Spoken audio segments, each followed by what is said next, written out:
నమస్తే దోస్తులకు నమస్తే అందరూ మీకైతే మొన్ననైతే ఘటనైతే తెలుసు. సికింద్రాబాద్లో ఏం ఘటన జరిగిందంటే మీకైతే తెలుసు. ఒక మార్వాడి తననైతే మన హిందువునైతే కొట్టిండు. మార్వాడి కొట్టుడు అయితే తప్పు, ఇది కారు పార్కింగ్ విషయంలో అక్కడ ఏం జరిగింది తప్పు.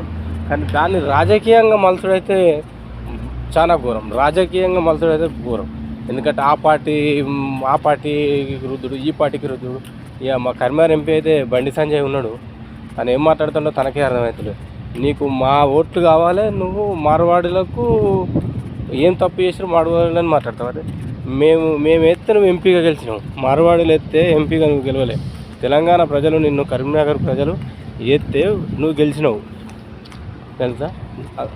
దాని గురించి నువ్వు ఎంపీ అయినావు. నువ్వు కరీంనగర్కు చేసింది ఏమీ లేదు. తట్టెడు మట్టి కరీంనగర్కు తీసుకురాలే, నువ్వు తట్టెడు మట్టి కరీంనగర్కి ఎత్తుకోలే. ఏది కరీంనగర్లో బ్రిడ్జ్ ఇప్పటిదాకా బ్రిడ్జ్ కింద నువ్వు పిల్లర్ పోసినావు, విడిచిపెట్టినావు. ఇప్పటికీ ఆ పనులు పూర్తి కాలే.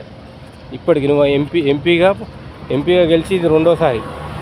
కరీంనగర్కి నువ్వు చేసింది ఏంటంటే గుండు సున్నా. కరీంనగర్కి చేసింది నువ్వు గుండు సున్నా ఎంపీగా గెలిచి.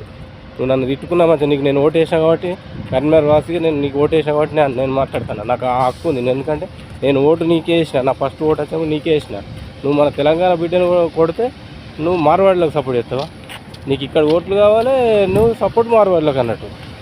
ఇదేనా మీరు చేసేది రాజకీయం? ఈ వీడియో మీకు ఎట్లా అనిపించింది దోస్తులు? మీకు మంచిగా అనిపించినట్టు కామెంట్ చేయండి, షేర్ చేయండి 10 మందికి.